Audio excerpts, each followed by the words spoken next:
Vai iniciar a gravação. Bom dia, pessoal, aqueles que nos acompanham ao vivo, para aqueles que vão nos acompanhar depois, a aula que vai ficar gravada. Boa tarde, boa noite, dependendo do horário que você está assistindo. Nós vamos dar início, então, à exposição do professor Antônio Carlos, com o tema Um Exame do Cântico de Maria, capítulo 1 do livro de Lucas. Então, o professor vai apresentar seu trabalho, né, que é uma dissertação de mestrado, é isso, né, professor Antônio? E ele vai apresentar o seu trabalho. Aqueles que desejarem fazerem algum tipo de pergunta ou realizar algum tipo de intervenção, de comentário, né, pode levantar a mão aqui, que a gente vai dar o acesso, né, para que faça sua pergunta, faça sua contribuição. Então, eu já passo para o professor Antônio, que vai dar seguimento na apresentação. Deus abençoe nossa aula e vamos lá. Amém. Pessoal, bom dia. Quero agradecer a presença aí dos que estão em sala. É uma alegria estar aqui para poder apresentar um pouco desse trabalho. Ano passado eu estive a convite do professor Jairo, apresentando o projeto de pesquisa, e agora eu estarei apresentando o trabalho já aprovado. E existe uma pequena diferença entre o projeto e o trabalho, e eu vou explicar no decorrer da apresentação, tá certo? Então, agradeço mais uma vez ao professor Jairo e a todos vocês que estão aí presentes. Vamos apresentar aqui o trabalho que foi o TCC, não é? O TCC do meu mestrado em teologia lá no Centro Presbiteriano de Pós-Graduação, Andrew Jumper. Deixa eu só compartilhar com vocês aqui uma tela.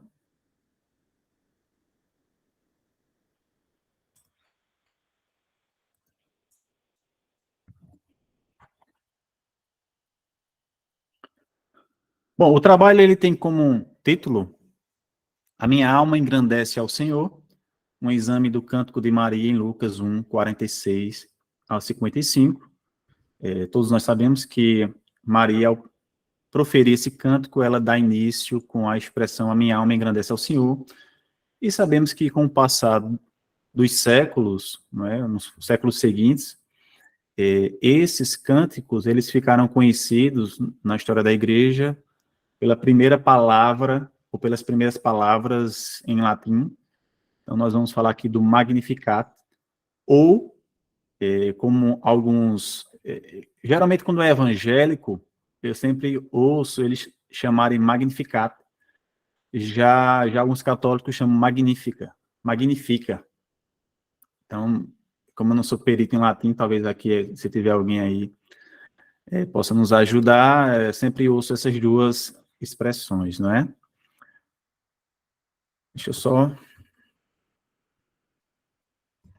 Bom, como surgiu o interesse pelo tema, sobre esse tema?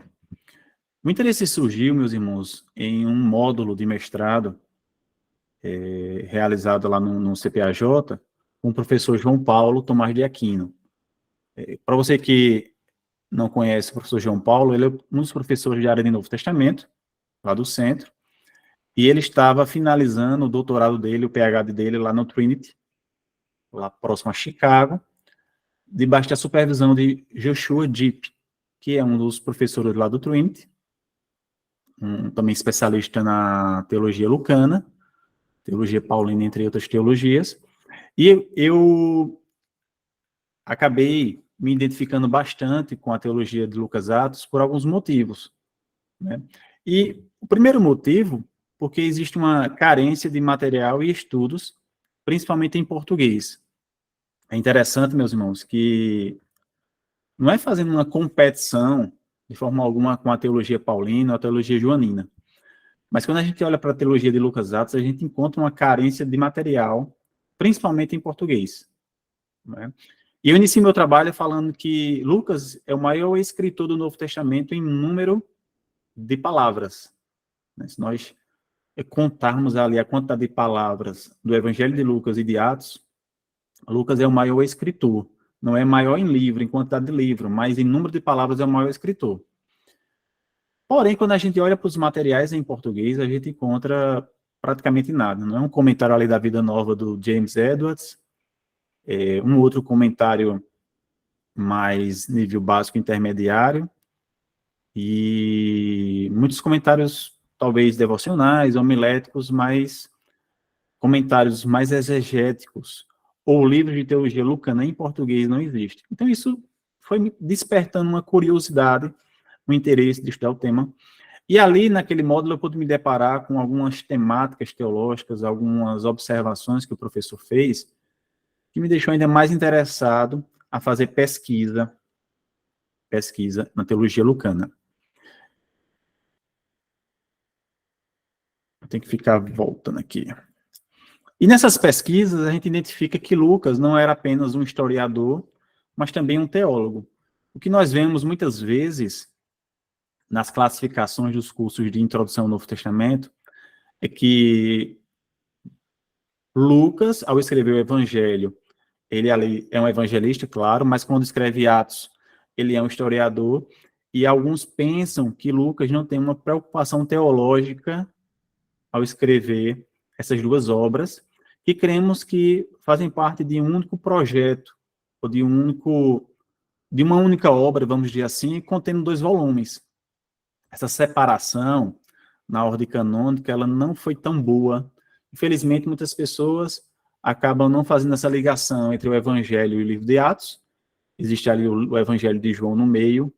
Eu creio que também temos um problema se nós mudarmos também essa ordem canônica. Por exemplo, se nós colocarmos Mateus, Marcos, João, Lucas, Atos, a gente também acaba apresentando outro problema, que é separar os sinóticos. Se a gente coloca, por exemplo, João como o primeiro evangelho do Novo Testamento, existe uma ligação muito importante entre Malaquias e Mateus, então a gente apresenta um outro problema. Acredito que a solução menos prejudicial foi colocar João entre Lucas e Atos, mas a gente tem que estar sempre atento, e é importante que você fique ciente de que, quando fizer uma leitura teológica, você acompanhe, né? Você siga esse percurso de Lucas Atos, tanto é que a gente não, na verdade, os estudiosos têm classificado, ou têm colocado a nomenclatura, Lucas / Atos, Lucas tracinho Atos, e não teologia de Lucas e Atos, como se fosse uma outra obra em um contexto totalmente diferente. Então, chegamos aqui ao entendimento que Lucas era um teólogo, não somente um historiador, e a gente tem que entender, se ele era um teólogo, ele tem uma mensagem, ele tem uma teologia a apresentar. E a pergunta é, qual é a mensagem teológica ele desejou, qual mensagem teológica ele desejou nos passar ao escrever o Evangelho e o livro de Atos dos Apóstolos? Quais principais ênfases teológicas de Lucas? E na principal obra introdutória à teologia de Lucas Atos, do Darrell Bock, nós encontramos dezenas de ênfases teológicas de Lucas.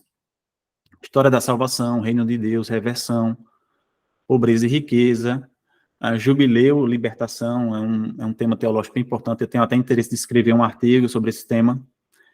Oração, mulheres, gentios, querigma, que são os discursos, Espírito Santo, arrependimento, justificação, parábolas, cristologia, ressurreição, Israel, eclesiologia, uso do Antigo Testamento, a lei, Abraão, Davi, demonologia, política e poder, apocalipsismo e alegria. Claro, nem todos esses temas o Darrell Bock vai destrinchar nessa obra, mas ele identifica essas obras, né? Outros teólogos também identificam essas obras nesses temas, e a gente pode entender que Lucas realmente tinha uma mensagem teológica muito forte para nos apresentar. Né? E cada estudo dentro de um tema desse é um universo, é um mundo de assunto. Né? Quando a gente pega aquelas monografias publicadas geralmente na Europa, aquelas de capinha cinza, que são absurdos de caro, né? São absurdos aqueles preços que eles cobram. a gente tem que partir ali para o Perlego e entre outros acessos, mas para comprar realmente é muito caro. Então, cada tema desse teológico é um universo, né, de estudo. Deixa eu seguir aqui. Então, segundo Bock, esses capítulos foram chamados de uma abertura para os 2 volumes e seguem técnicas narrativas fundamentais para orientar o leitor a compreender Lucas Atos, bem como conhecer sua teologia. Aqui eu estou falando dos capítulos 1 e 2. Por quê? Nós podemos, de certa forma, dividir, a grosso modo, o estudo de Lucas Atos em 3 partes. Capítulo 1 e 2, que fala das narrativas da infância, o corpo do evangelho, ou seja, do capítulo 3 em diante, e o livro de Atos. E é interessante notar que muitos dos temas que Lucas trata nos capítulos 1 e 2, na narrativa da infância, ele vai repetir e enfatizar, expandir no corpo do evangelho e também em Atos. Então, a gente pode ver essa repetição, ou essa ênfase, essa mesma ênfase no restante do evangelho em Atos. E o principal objetivo das narrativas da infância é dar uma visão geral do plano de Deus, mostrando a relação que existe entre Jesus e João Batista, tanto quanto a presença de personagens importantes como Maria, Zacarias, Isabel, Simeão e Ana, que são agentes do plano divino. Então, as narrativas da infância, elas giram em torno desses personagens. A gente não tem como passar desapercebido, porque são os personagens principais. A gente pode ver ali Jesus, a relação entre Jesus e João Batista. Sempre Lucas, ele coloca a descrição em pares, né? Apresentando ali, por exemplo, Marias e Zacarias, Simeão e Ana. Isabel também é um personagem importante. Quando ele apresenta um homem, ele também apresenta uma mulher, apresentando também uma das suas ênfases, que são as mulheres. E conhecer muito bem esses 2 capítulos vai lhe ajudar você a interpretar, se aprofundar nas temáticas dos capítulos seguintes e também em Atos. Por isso que... Deixa eu listar aqui.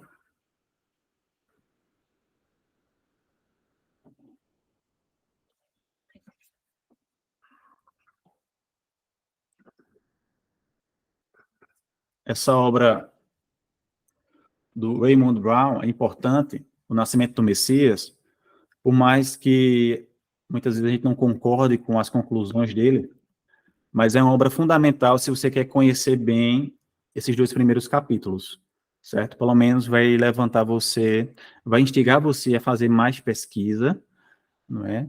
E ou concordar ou discordar, e quando você discorda, geralmente você quer ouvir ou quer preparar, quer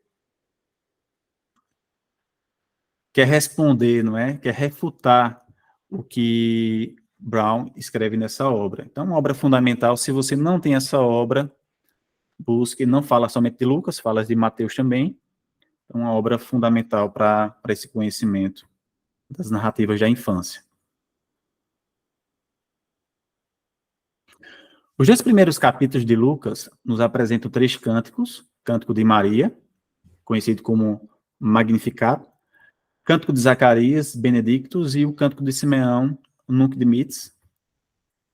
Interessante que quando eu me deparei com essas nomenclaturas, foi ainda na época de seminário, acho que 2007, 2006, quando eu peguei uma obra, Adoração na Igreja Primitiva, do Ralph Martin, e foi a primeira vez que eu tinha tido contato, e aí passou-se esses anos todos. No módulo de mestrado foi que a gente voltou a tratar sobre esses cânticos, e na apresentação ficou bem claro que existe, sim, muita teologia presente nesses cânticos. Inclusive, existe um artigo teológico publicado pela revista do Jonathan, que é sobre o Cântico de Zacarias, o Benedictus, que foi escrito por um colega da gente, Rafael, E esse artigo ele é fruto de um dos trabalhos que o professor exigiu. Ele pediu para que se fizesse um artigo, e ele escreveu um artigo sobre o Benedictus, adaptou, e esse artigo foi aceito pela revista do Jonathan, e foi publicado, acho que ano passado, certo? É uma temática muito interessante, a Cíntia está presente, ela tem trabalhado nos cânticos do Novo Testamento, então nós não encontramos cânticos apenas no Evangelho de Lucas. Na verdade, muitas vezes a gente tem aquela ideia, não é, de que música, cântico na Bíblia existe somente nos Salmos e em Apocalipse. E quando a gente começa a pesquisar, a gente vê os mais variados cânticos, hinos no Novo Testamento, e cada cântico, cada hino desse tem uma riqueza teológica profunda. É muito, muito interessante isso aí.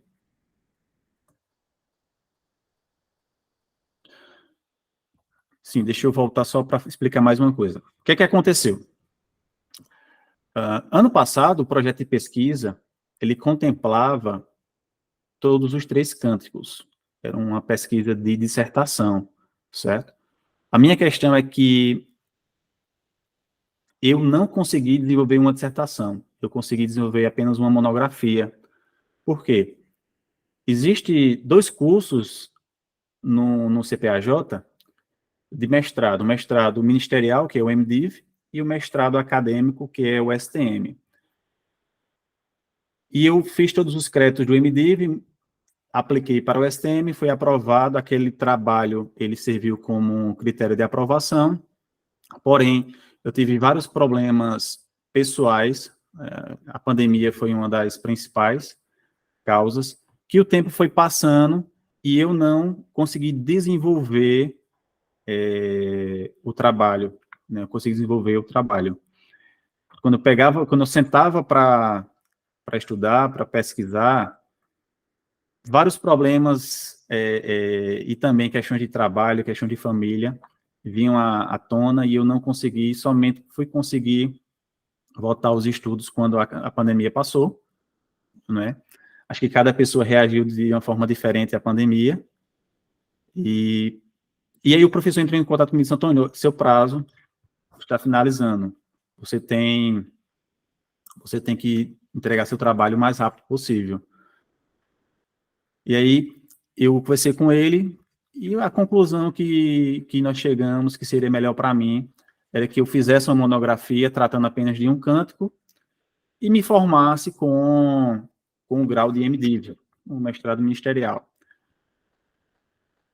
De certa forma, eu fiquei um pouco assim chateado, porque eu queria me formar com STM, mas também eu entendi que não existe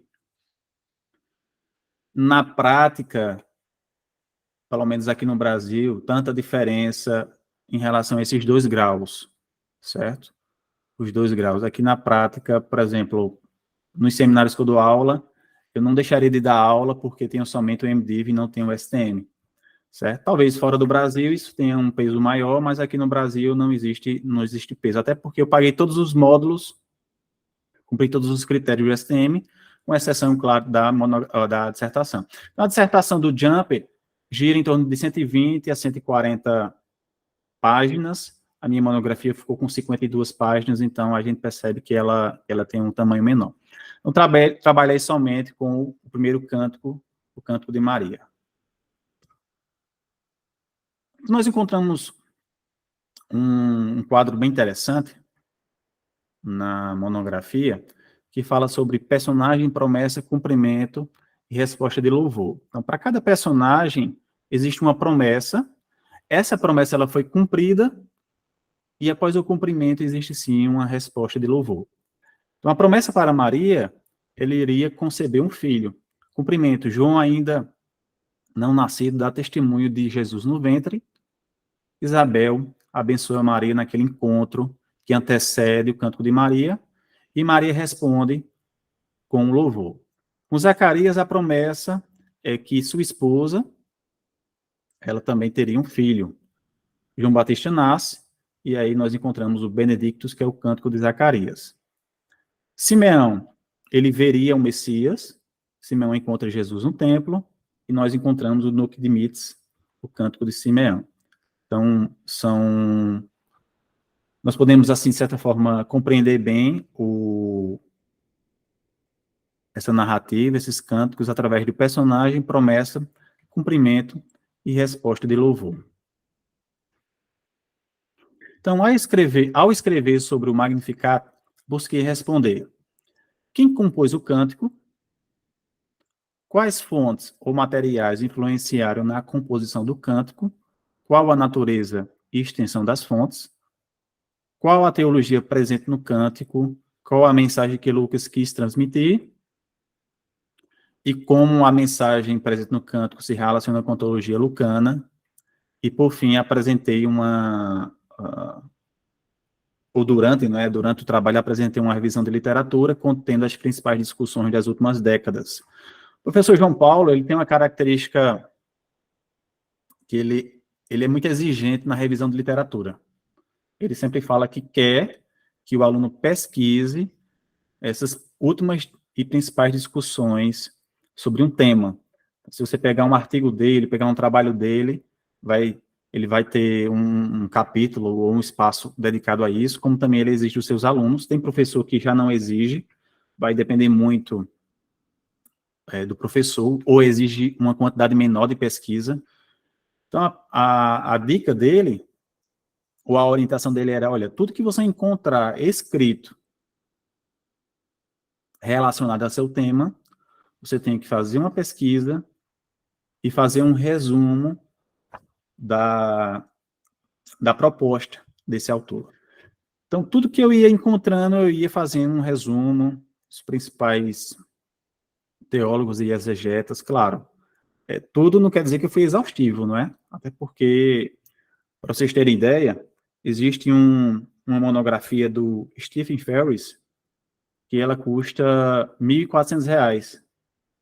E eu tive muito trabalho para encontrar ela, até que eu descobri, acho que foi até algum aluno que me ajudou, que ela estava disponível no Perlego. Então foi o que me salvou, porque era uma monografia importante para o meu trabalho. Então, a gente vai buscando ali alguns materiais, a gente vai comprando, vai investindo nisso aí. O Logos, ele ajuda bastante nesse sentido, porque a gente consegue comprar e com preço bem melhor, fazer uma pesquisa ali mais apurada. Então, eu busquei fazer essa revisão da literatura, é o segundo capítulo da monografia. Ou o primeiro capítulo logo após a apresentação, né? Pessoal, alguém quer fazer alguma pergunta? Algum comentário? Vamos prosseguir. Professor Antônio, é só Oi. para esclarecer para o pessoal que foi chegando após a nossa abertura, aqueles que desejarem realizar algum tipo de intervenção, podem fazer o aceno com a mão, tá? Que o professor falou que pode, durante a apresentação, responder, fazer as participações necessárias, ou aguardar para outro momento. Mas se estiver durante o período de apresentação e quiser fazer algum tipo de comentário, intervenção, é só levantar a mãozinha ali, tá? Que a gente abre o espaço, ok? Fique à vontade, pessoal. Então, quem compôs o cântico? Então, talvez a primeira resposta que fique mais assim na nossa mente é claro que foi Maria, não é? Lá lá no Evangelho fala: e disse Maria, e ali aparece o cântico, mas não é bem assim tão fácil de responder essa pergunta. Então, encontramos pelo menos cinco propostas diferentes. A primeira proposta é que o cântico é uma composição livre de Lucas, ou seja, não foi Maria a autora, foi Lucas. Essa proposta, essa teoria, não é? Na verdade, teoria de que não somente Lucas escreveu o Magnificat, mas também os outros cânticos, ela foi apresentada pela primeira vez por Adolf van Harnack, em 1900. Ela tem outros teólogos proponentes dessa proposta, o Henry Cudbury e o Robert Tannehill, que é um baita teólogo de teologia lucana. Então, eles dizem que Maria, ela não teria idade ou capacidade suficiente para escrever o cântico, então Lucas escreve o cântico, ali no momento da escrita do Evangelho, e coloca na boca desses personagens para poder atingir os seus propósitos, seus objetivos. Se ele tem uma ênfase teológica presente na narrativa da infância e também no corpo do Evangelho e em Atos, e dentro desses cânticos existe teologia, existe ênfase teológica, então seria Lucas o autor justamente para atender esses objetivos. E o Stephen Ferris, ele discorda dessa visão. Ele, de certa forma, argumenta que essa repetição dos temas não é um fundamento suficiente para estabelecer a autoria livre de Lucas. Né? Então, ele vai discordar. E existem dois teólogos católicos, Dominic Helfman e Basil Collin, que ele fala o seguinte: se Lucas fosse o autor dos cânticos, dos 3 cânticos, certamente haveria muitas outras situações nos evangelhos, como também em Atos, em que ele teria adicionado cânticos de maneira artística e didática, como, por exemplo, na ocasião do batismo, transfiguração ou ressurreição, porém não há registro de cânticos.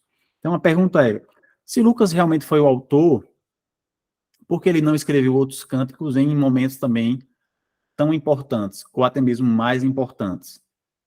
Talvez ali um momento da ressurreição, ele pudesse colocar um cântico na boca também de Maria, ou de outro personagem, né? Por que ele não fez isso? A segunda teoria ou proposta é que o cântico é uma adaptação de outro hino judaico de louvor. Então, uma proposta não muito aceita. Paul Winter, ele vai defender essa proposta em um artigo, e ele diz que esse cântico, ele remonta a um hino do período macabeu, certo? Ele escreve esse cântico, ele fala que tanto o Magnificat como o Benedicto são salmos dos macabeus e foram ali, de certa forma, colhidos, serviram como fonte para Lucas. A terceira proposta, o cântico é uma adaptação de uma fonte que se concentrou em João Batista. Então, uma proposta também que não é muito bem vista, muito bem aceita na comunidade, mas também existe. A quarta proposta, o cântico origina-se de uma fonte judaico-cristã, possivelmente os pobres, Anauim. Essa proposta é um pouco mais aceita. Talvez o maior defensor, o mais conhecido, seja o Raymond Brown.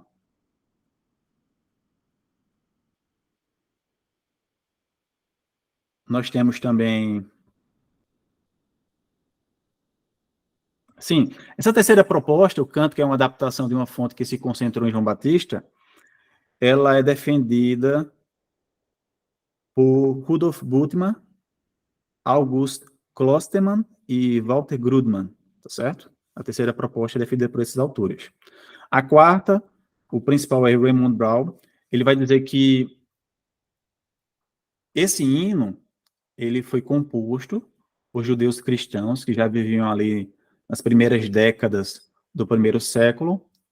São pessoas pobres, são pessoas carentes, necessitadas, pessoas que precisavam ali de uma intervenção divina, precisavam ali de um cuidado de Deus sobre suas vidas, e eles encontram na vinda de Jesus esse cuidado, essa realização ou concretização da promessa.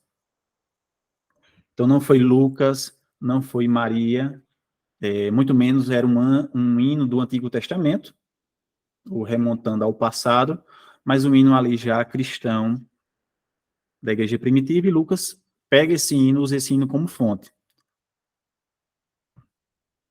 E, por fim, Maria foi a autora do cântico. Essa aí é uma proposta mais conservadora.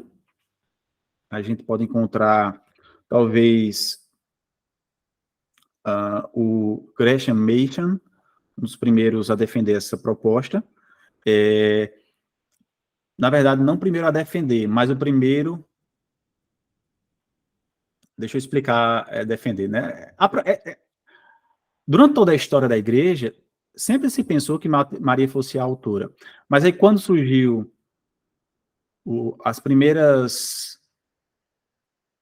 as outras teorias, né, teólogos colocando a autoria em outros grupos ou pessoas, o Meiji foi aquele que foi defender, de certa forma ali, ele serviu como um apologeta, defendendo a autoria de Maria. O Darabont também é um dos defensores, como falei, o Hoffman e o Collor também vai defender essa teoria. O Norval Gueldenius também argumenta que Maria era autora. Ele vai, de certa forma, responder à crítica que é feita sobre a idade de Maria, sobre a impossibilidade dela, mesmo tão jovem, né? Os teólogos dizem que ela tinha ali por volta de 14, 16 anos, quando concebeu do Espírito Santo. E a pergunta que se faz, será que uma mulher tão jovem teria capacidade ou conhecimento do Antigo Testamento a ponto de escrever um cântico como aquele? E ele vai defender que sim, né, que as mulheres, já em um círculo familiar, elas aprendiam sim da Bíblia, elas participavam das celebrações, e ela muito bem teria possibilidade, né, teria as condições de escrever esse cântico.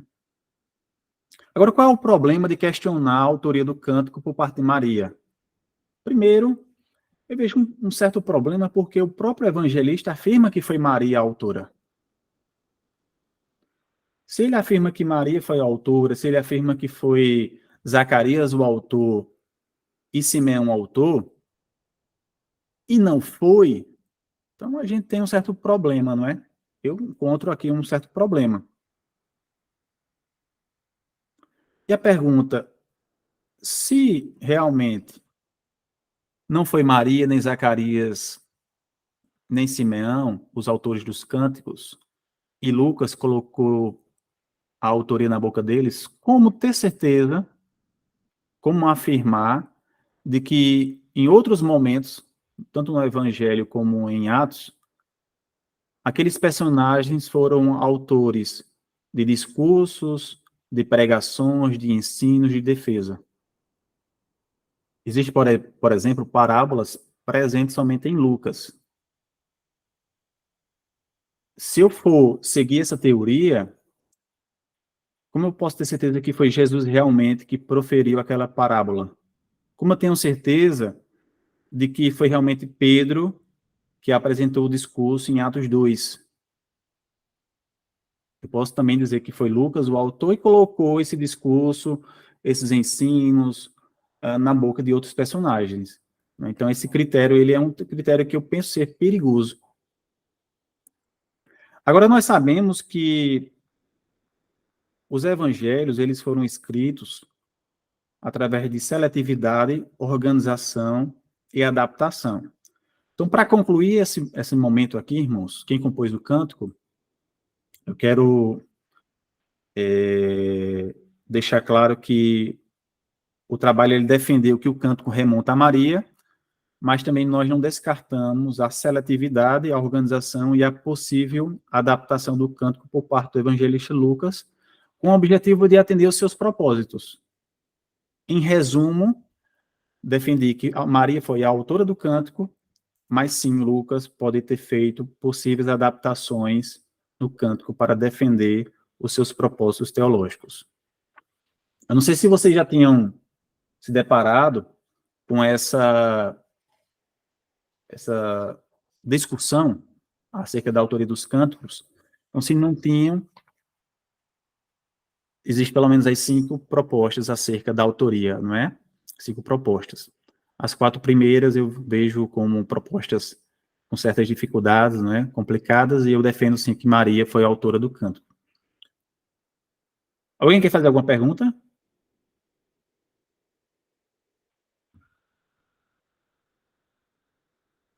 Oi, Cíntia, pode falar. Oi, bom dia. Bom dia. Nem tanto uma pergunta, talvez só uma observação, né? Por ser um assunto que eu gosto bastante também. E sim, né? Já lidei com todas essas possibilidades, não só nos cânticos lucanos, como nos outros hinos, né, do Novo Testamento. E acho que, de fato, essa é uma discussão, né, bem do pessoal da crítica da forma, assim, né, que Uhum. teve muito espaço nesse período, né, e hoje em dia eu acho que tem se dado uma ênfase bem grande na questão da narrativa, da construção narrativa dos textos, o que é bem legal. E eu lembro de uma observação que eu li num livro de um teólogo católico que eu gosto bastante, que é o Raniero Cantalamessa, que ele fala a respeito dessa questão, né, de Maria, né, do Magnificat, se ela seria mesmo autora ou não, e ele fala que o importante é que dentro da construção narrativa de Lucas, a gente entenda aquilo que ele quer passar para a gente. O que ele quer passar para a gente é que foi Maria que compôs, né? Então, eu acho que até para a gente conseguir entender o propósito narrativo de Lucas, a gente tem que olhar dessa forma. Então, é lógico que essas discussões são super importantes e a gente, como teólogo, a gente gosta disso, a gente considera essas coisas, mas a gente tem que, quando a gente olha para os evangelhos, a intenção da narrativa, né, tem um peso muito grande também. Então, achei que você foi bem assertivo em colocar todas essas possibilidades, e esse é um assunto sempre muito complexo, mas eu acho que considerar o propósito da narrativa é sempre bem importante aí. Importante, né? Que bom.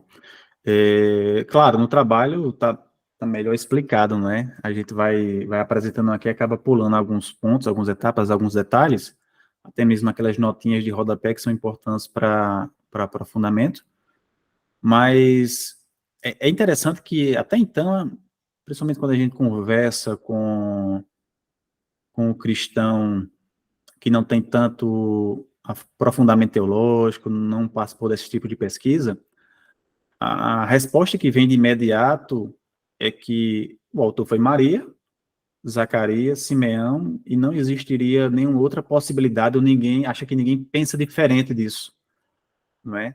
Mas sim, existem outras teorias, existem teólogos, pesquisadores de ponta que pensam diferente, e você, no final de tudo, vai ter que escolher ou caminhar por uma teoria, por uma teoria. Mas o que Cíntia falou foi importante. Renan Castelho, você quer falar, meu irmão? Opa, bom dia. Bom dia. Só uma dúvida, né? Eu sendo leigo aí no assunto, mas o professor, o senhor falou que não se pode, que eu entendi, né? Que não é razoável duvidar que foi a própria Maria que escreveu o cântico, né? O Cântico da Maria, se foi ela mesma. E o senhor fez uma comparação, levando em consideração também as parábolas. Só que eu vejo, por exemplo, que dentro, né, do pouco conhecimento que eu tenho a respeito do assunto, que, na verdade, eu creio que pode, na verdade, desvencilhar, né? No caso, você pode pensar que o Cântico de Maria não foi escrito por Maria, mas que as parábolas foram feitas por Jesus devido você conter a mesma parábola nos outros evangelhos, né? Diferente do Cântico de Maria. Então, eu creio, assim, que você consegue fazer essa separação devido você ter outras provas das mesmas parábolas nos outros evangelhos, Certo. diferente do Cântico, né? Assim, né, um raciocínio básico, não sei Sim, se sim, sim, faz sim. sentido, entendeu? De certa forma, nós encontramos muitas parábolas em Lucas que não estão presentes nos outros evangelhos, certo? Se você abrir em Lucas 15, nós temos aquelas 3 parábolas dos perdidos e achados, não é? Da ovelha perdida, da dracma perdida e do filho pródigo. E essas parábolas, elas não estão presentes nos outros evangelhos. Então, alguém poderia também questionar, será que realmente foi Jesus que proferiu essas parábolas? Será que não foi Lucas que encontrou, por exemplo, essas parábolas e fez uma adaptação? Talvez ele não encontrou ali na igreja primitiva parábolas, eles, olha, essas parábolas, elas servem muito bem, elas atendem muito bem os meus propósitos teológicos, então vou usar elas como fonte, adaptar elas e escrever aqui nos evangelhos. Mas eu citei somente as parábolas como um dos exemplos, mas vamos esquecer as parábolas, vamos pensar nos discursos de Atos. O livro de Atos, ele tem bastante discursos. O discurso de Pedro, o discurso de Estevão, os discursos de Paulo, não é? Como também as suas defesas. Então, alguém pode perguntar, olha, será que Lucas, ele não também compôs esses discursos, ou pegou esses discursos ali e acrescentou em Atos? Não são assim, são questionamentos, claro. Alguns vão dizer, olha, realmente é um questionamento importante. Olha, não vejo com tanta lógica esse questionamento do professor, mas são aquelas interrogações que nós ficamos quando nós estudamos outras propostas. Não é? O texto é bem claro. Maria disse. Então, será que ela não disse? Pergunta é essa. Não é? Renan, quer falar novamente, Renan? Não, tirou, é só essa dúvida mesmo, só essa Entendi. questão. Mas eu entendi bastante do Entendi, assunto, né? entendi. Eu posso Pode, contribuir deve. com algo, né? Eu acredito que, assim, sempre que nós lidamos com exegese, né, hermenêutica do texto, exegese do texto, a gente sempre tem que levar em consideração, né, como diz John Walton, né, o rio cultural, né, que está passando ali sobre a época da narrativa, né? E a gente, pensando em Lucas, alguns para mais, outros para menos, né, mas a datação fica em torno de 80, né? 75, 80, alguns colocam um pouco mais para frente, um pouco mais para trás, mas, e pensando num cântico como esse, que é do nascimento de Jesus, né?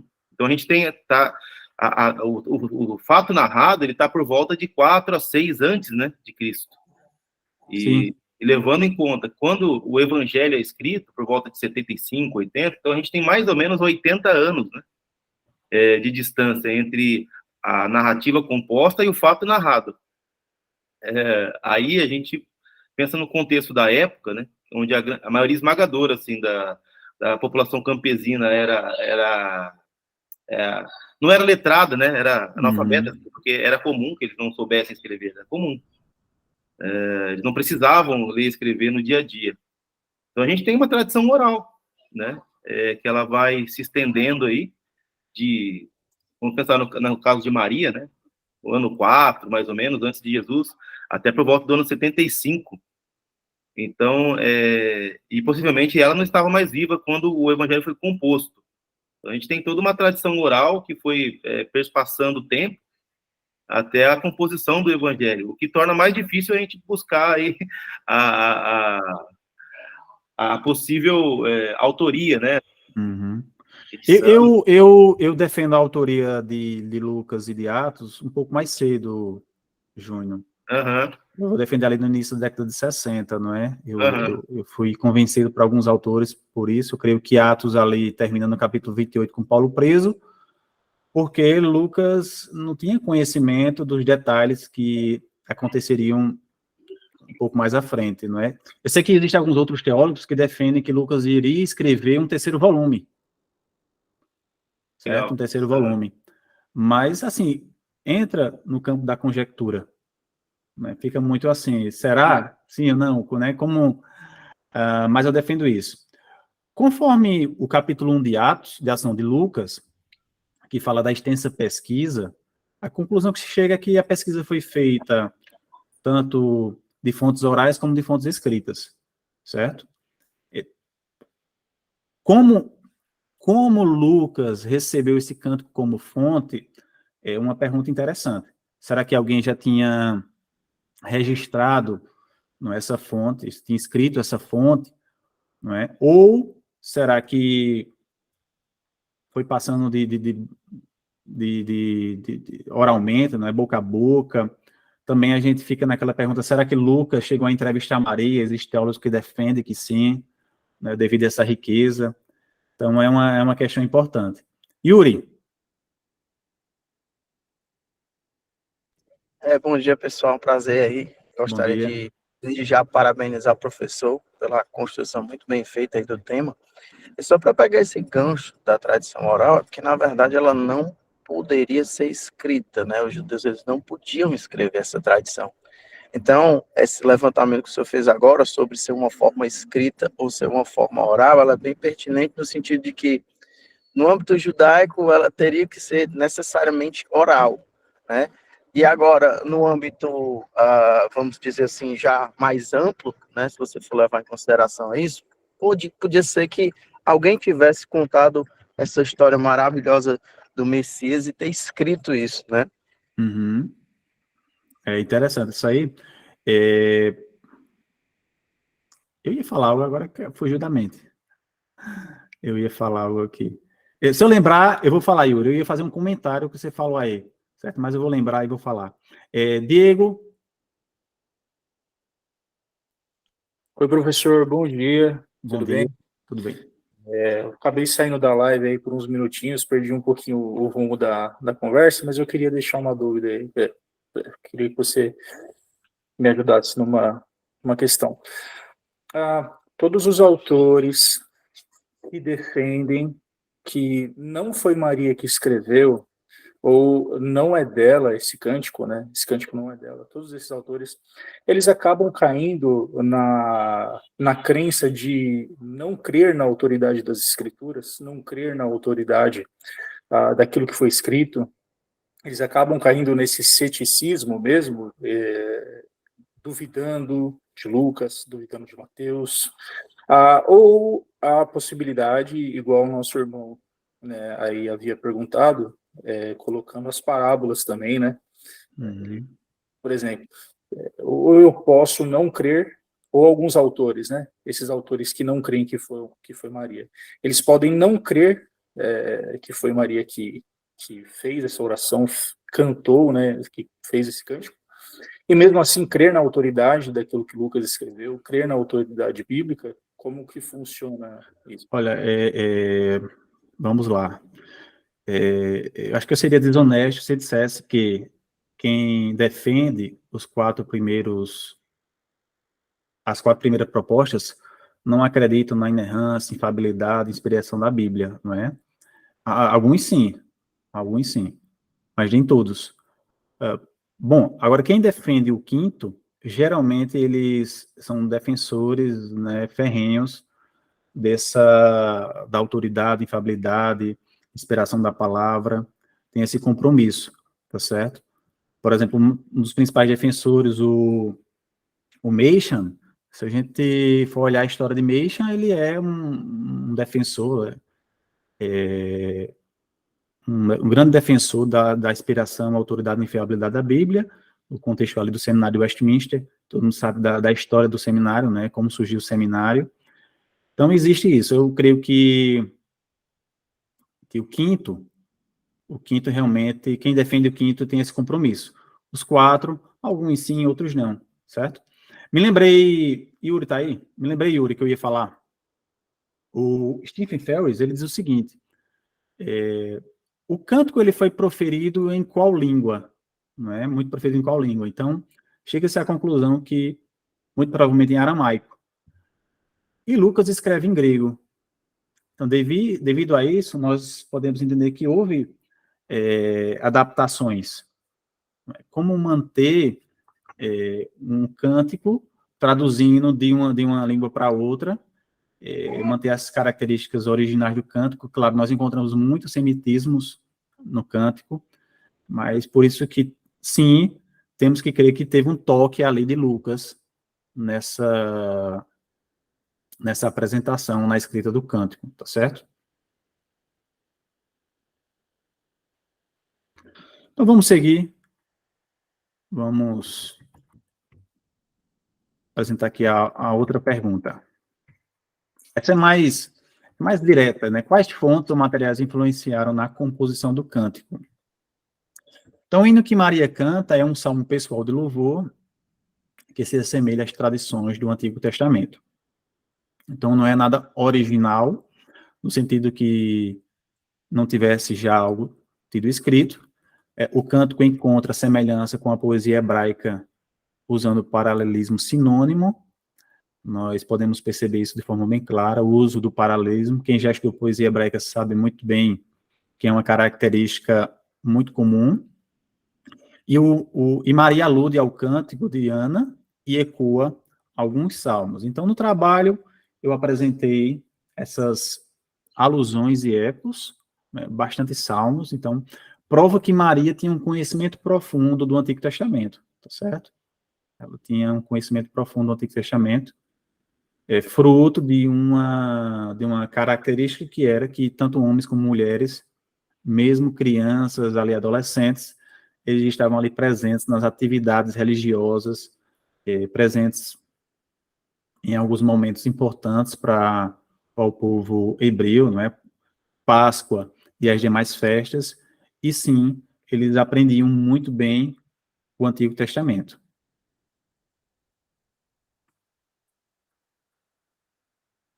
Qual a teologia presente no cântico? Qual mensagem Lucas quis transmitir?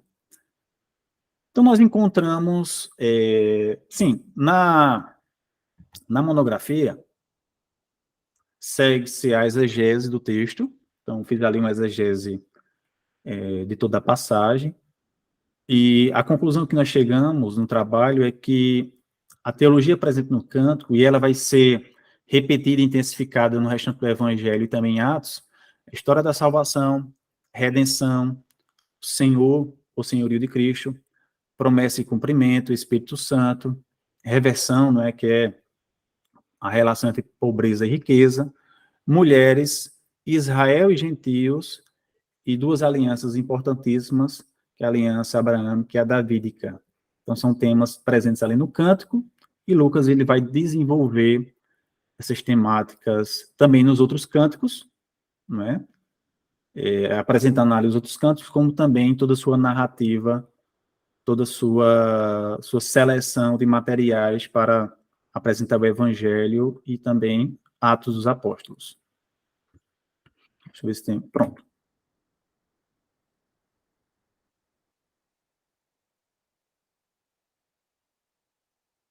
Então, meus irmãos, o trabalho é basicamente esse. Nós encontramos, se vocês desejarem depois fazer uma leitura mais atenta ao trabalho, e também a bibliografia talvez sirva ali para vocês conhecerem um pouco mais, né, queira se aprofundar nessa temática, tanto da teologia lucana, como também dos cânticos da natividade, né, como ficaram conhecidos. Né? Yuri, você conseguiu ouvir? Eu acho que você tinha saído, não foi?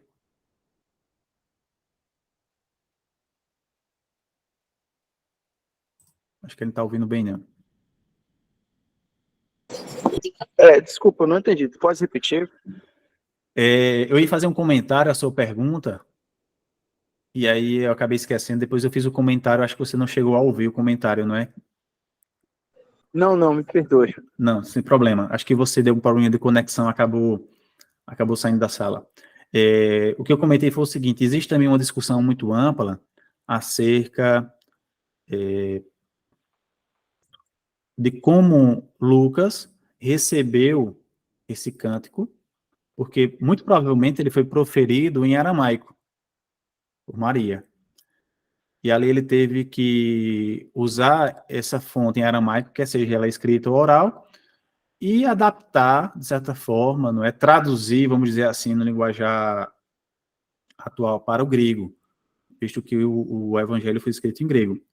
Então, nisso, nós vemos o toque de Lucas.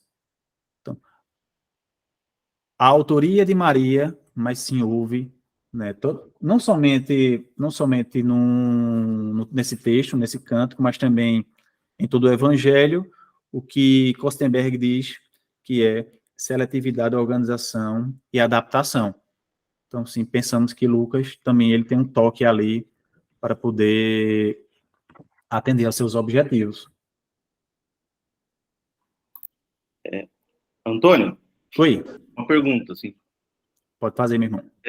Nessa pesquisa que você fez para lidar com o cântico, você chegou a realizar algum tipo de literatura comparada com literatura extracanônica? Como, por exemplo? Em escritos não canônicos, né? Assim,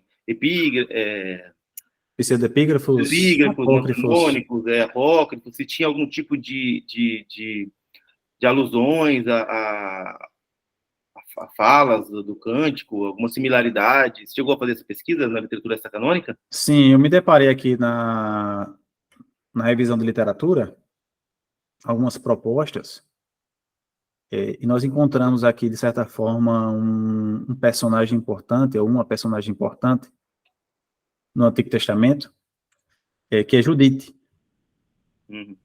certo? Deixa eu só...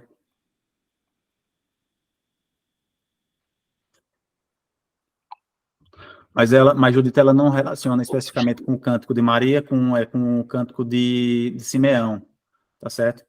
Mas alguns autores, eles chegam a citar, não é? Na verdade, Tobias, eu falei errado, Tobias. Então, Tobias, por exemplo, Tobias 11:9 diz: agora eu posso morrer, eu te vi novamente. Então, nós encontramos uma certa alusão, não é? No Cântico de Simeão, Tobias. Legal. Alguma promessa que foi cumprida na vida de Tobias, ou da mãe de Tobias, se eu não falhar a memória, e existe essa expressão: agora eu posso morrer, eu te vi novamente. A mãe de Tobias viu, então ela profere isso. Legal.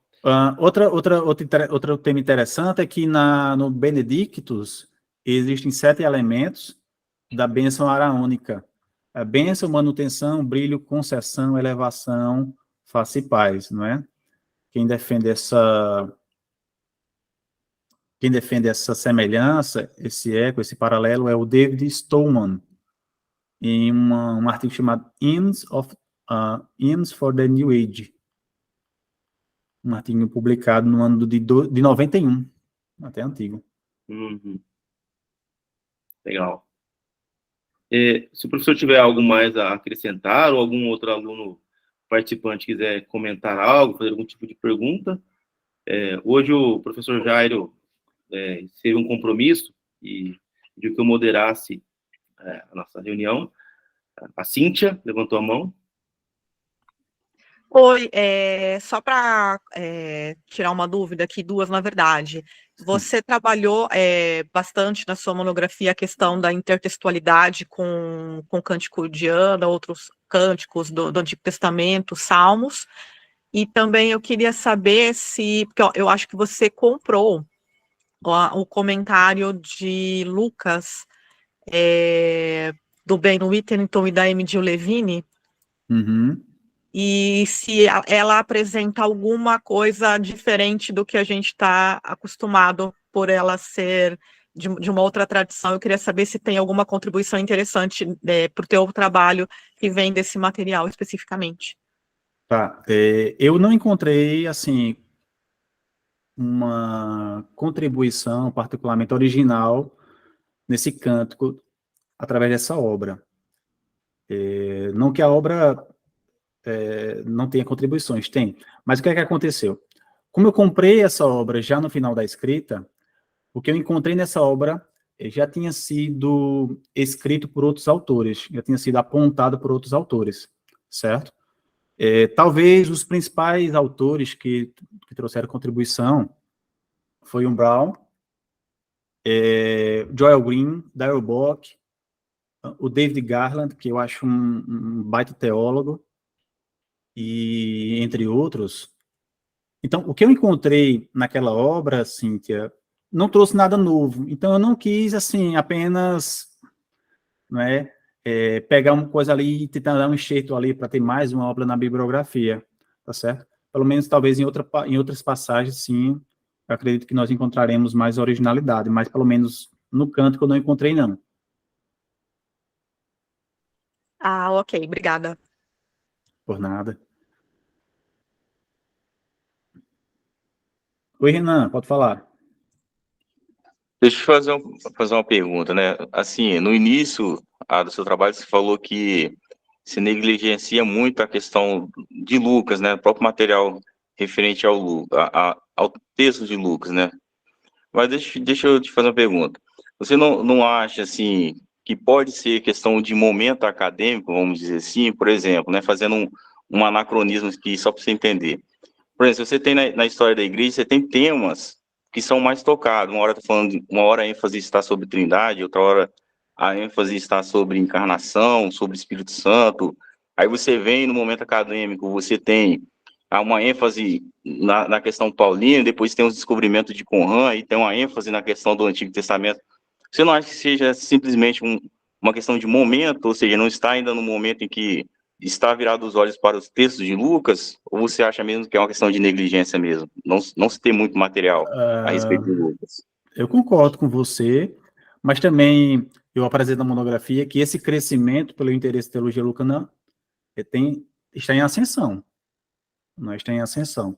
Muitas obras foram publicadas, artigos, monografias estão sendo publicados nesse tema, e concordo com você que o estudo teológico ele é muito também temático, não é?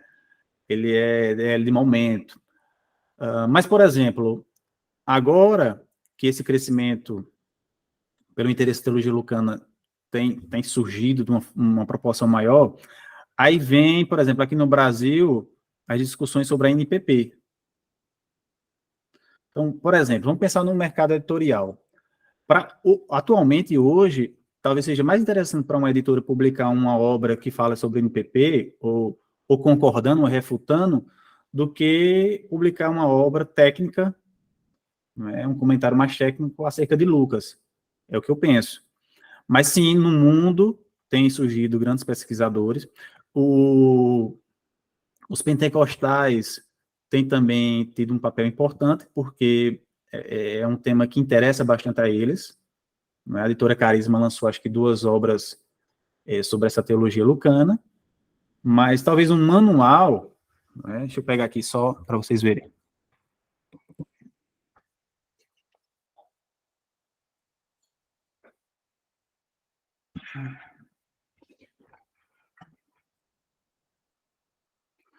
Esse manual aqui seria importantíssimo, a gente tem em português. Não é? Não somente... Toda essa coleção, na verdade, seria muito boa nós termos em português. Na Teologia de Lucas Atos, do Darrell Bock, Programa da Promessa de Deus, realizada para todas as nações. É importante a gente ter essa obra aqui em português, pelo menos para a gente ter um texto básico, introdutório sobre essa teologia, não é? Ó, a Cíntia falou aí, a Cíntia está mais conectada com o pessoal das editoras, então ela fala que tem alguns lançamentos, o pré-venda para esse ano. Eu espero que realmente surjam. E como eu falei, não é questão de ter uma concorrência, uma briga, algo nesse sentido, né, de qual tema se publica mais, mas pelo menos um equilíbrio. Existe muita teologia paulina, depois teologia joanina e teologia do Lucas Atos, quase nós não encontramos, né? Agora fica imaginando, por exemplo, Hebreus, Pedro, Judas, aí é que quase a gente não tem em português. Obras teológicas, obras introdutórias da teologia desse pessoal, né? É a velha carência que nós temos em português, temos tudo que partir para inglês, mas inglês se dá da mesma forma. Muita teologia paulina, joanina e crescente, mas não tanta teologia de Lucas Atos. Oi, Gabriel. Bom dia, professor, tudo bem? Bom dia, meu irmão. Minha dúvida, na verdade não é dúvida, eu queria mais ouvir mesmo do senhor, pelo fato do cântico estar logo no início do evangelho, né, isso a gente já imagina que ele tenha uma certa relevância só pela posição em que ele está, e eu queria saber quais temas, pelas pesquisas que o senhor fez, são os principais nesse cântico e que se repetem ao longo do livro ou que dão assim uma ênfase na teologia lucana posteriormente. Então são temas em que ele abre no hino, que ele menciona no cântico, mas que se repetem ao longo da sua obra, o que ele Lucas ressalta no Cântico de Maria e que vão se repetir posteriormente. Eu gostaria de ouvir melhor sobre isso. Certo, eu vou compartilhar aqui novamente.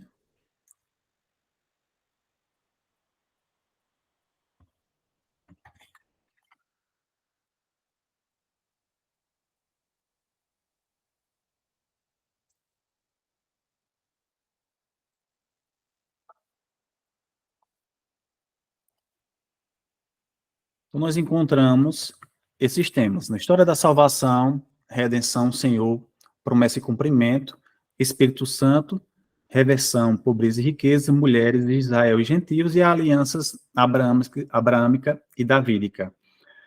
Esses são alguns dos temas que Lucas enfatiza nas suas duas obras, certo?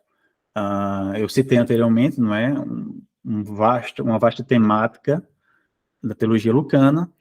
Então, nós encontramos isso aí. E, como eu falei, esses temas eles vão ser repetidos e desenvolvidos nos outros cânticos também, mas principalmente no restante do Evangelho, no corpo do Evangelho e em Atos. Certo? E se você, assim, quiser compreender um pouco melhor sobre esse tema presente no próprio texto, aí você vai na exegese da monografia, na parte exegética da monografia, que eu vou ali destrinchando versículo por versículo e apresentando que naquele versículo Lucas enfatizou aquele tema. Entendeu? Não é tão grande, acho que dá umas 10 páginas, eu acho. Rapidinho você consegue fazer a leitura.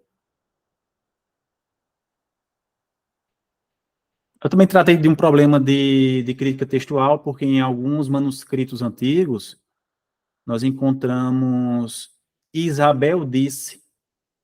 Então, os manuscritos apontam o cântico para Isabel, certo? Mas são manuscritos que não têm tanta relevância, não fazem parte daqueles melhores manuscritos. Então, os teólogos descartaram prontamente a autoria por parte de Isabel.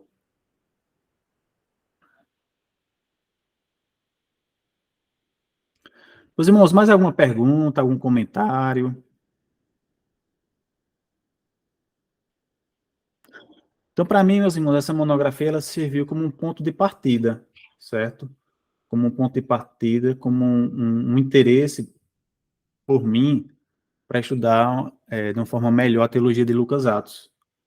Como eu falei, até então, eu não tinha tanto conhecimento, não tinha me aprofundado nessa temática, e esse módulo de mestrado, esse escrito da monografia, ela serviu como um ponto de partida, certo? Para que eu possa aprofundar esse conhecimento. Então, se uma dica que eu posso deixar para vocês, aqueles que estão fazendo aí o mestrado, você vai se encantar com alguns módulos, com alguns temas, e sim, talvez seja ali um momento de você pensar, refletir se não seria interessante escrever o trabalho com aquela temática, né? Às vezes ali o professor está falando algo que você nunca tinha pensado ou estudado, e você diz, olha, tá aí um tema interessante, um tema que para mim se tornou, né, gerou aquela curiosidade, então vou ali aprofundar as pesquisas, os trabalhos sobre essa temática.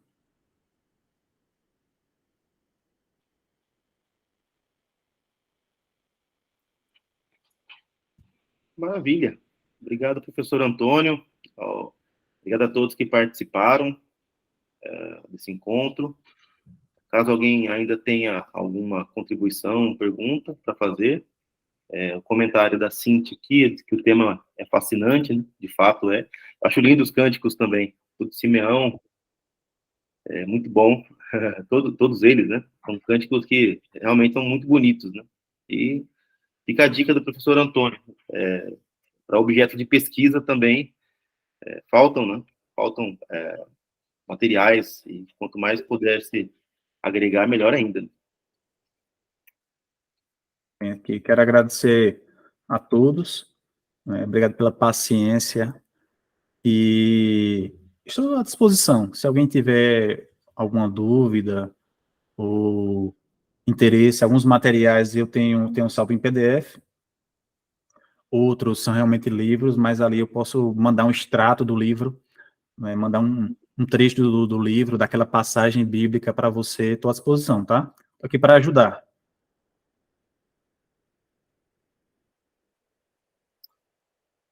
Okay. Eu sei que o Perlego aí ajuda muita gente, né? Eu vim descobrir o Perlego já foi ano passado já. Eu não sabia, não conhecia, né? a gente ficava meio que restrito ao livro físico, ao livro digital mesmo ali, a compra do livro de uma forma completa.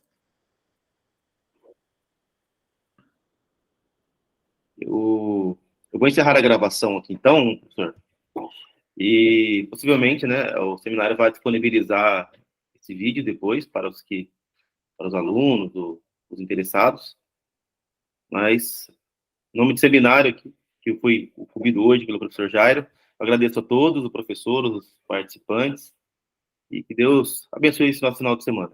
Né? Amém. Deus abençoe a todos. Um abraço a todos, pessoal. Até a próxima. Até a próxima, pessoal.